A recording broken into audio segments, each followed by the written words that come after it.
How to prevent cancer, cancer होना कैसे रोके, या किसी को कैंसर हो चुका है, उसका ट्रीटमेंट हो चुका है, पेशेंट इज़ नाउ क्योर्ड, तो उसका रिकरेंस यानी उसको वापस आने से कैसे रोके। ये कॉमन सवाल है जो हमको काफ़ी बार पूछे जाते हैं, या कई बार पेशेंट के रिलेटिव पूछते हैं, या पेशेंट के ट्रीटमेंट के बाद पेशेंट खुद पूछता है।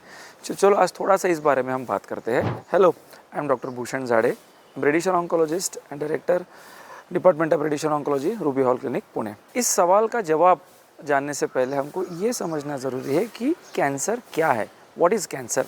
सो कैंसर कोई इन्फेक्शन नहीं है, कैंसर कोई ऐसी बीमारी नहीं है कि जो बाहरी कीटाणुओं से या कोई इन्फेक्शन या कोई एक्सटर्नल फैक्टर से आपके शरीर के अंदर आती है। कैंसर एक आपके अंदरूनी सेल्स जो एक रेगुलर ग्रोथ पोटेंशियल जैसा होता है, या जो ग्रोथ का पाथवे होता है वो छोड़कर रैपिडली मल्टीप्लाई होना शुरू होता है, उसको हम कैंसर बोलते हैं। थोड़ा सा हम इसको डिटेल में देखते हैं कि एक सेल का एक ग्रोथ का पैटर्न होता है, वो ग्रोथ का पैटर्न बहुत ही कंट्रोल्ड तरीके से होता है। आपके जन्म से आपके किसी भी एज तक जो आपकी ग्रोथ हुई है उसका एक पैटर्न है।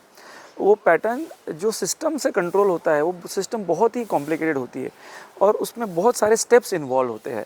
किसी भी स्टेप पे कुछ जेनेटिक रीज़न से या कुछ एक्सटर्नल रीज़न से अगर वो ग्रोथ का कंट्रोल छूटता है, कंट्रोल ठीक से नहीं हो पाता है, वहाँ पे अनकंट्रोल्ड ग्रोथ होती है टिश्यू की। वो अनकंट्रोल्ड ग्रोथ रेगुलर ग्रोथ से ज़्यादा होती है, डिसऑर्गेनाइज होती है। वो जब ग्रोथ होती है तब अराउंड सराउंडिंग जो टिश्यू है उसके ऊपर एक प्रेशर इफेक्ट आता है, उसके ऊपर एक डायरेक्ट इन्वेजन होता है, वो सेल्स वहाँ से छूट के ब्लड स्ट्रीम के द्वारा कहीं और भी जा सकते हैं। तो ये सारा जो स्पेक्ट्रम है, local growth, regional growth and distant metastasis, ये एक कैंसर को डिफाइन करता है, कैंसर की डेफिनेशन करता है। तो सबसे इम्पॉर्टेंट चीज़ है, कैंसर ये आपके अंदर से आने वाली बीमारी है, बाहर से आने वाली नहीं है। तो कैंसर को रोकने के लिए आपको क्या करना है, आपके अंदर के सिस्टम को, इम्यूनिटी को, लाइफस्टाइल को अच्छा करना है, और यही सबसे इम्पोर्टेंट है। हम काफ़ी बार ऐसा होता है कि हम बाहरी चीज़ों पे ज़्यादा ध्यान देते हैं।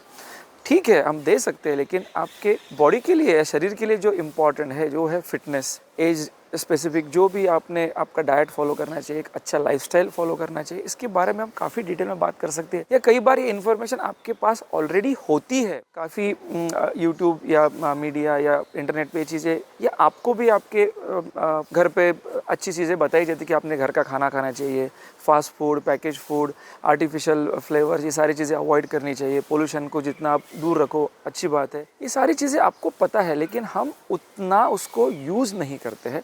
हम नेचर के क्लोज जाना चाहिए, तो कैंसर ही नहीं, बहुत सारी बीमारियों को हम रोक सकते हैं होने से पहले।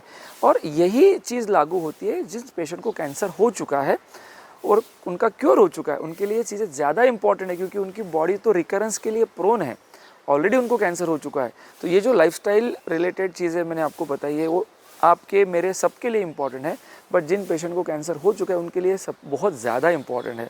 सो हेल्दी, नेचुरल, नॉर्मल, जो हम इसको कोई भी एडजेक्टिव लगाए, एक अच्छी लाइफस्टाइल क्लोज टू नेचर हमारे लिए बहुत इंपॉर्टेंट है। Thank you so much for listening.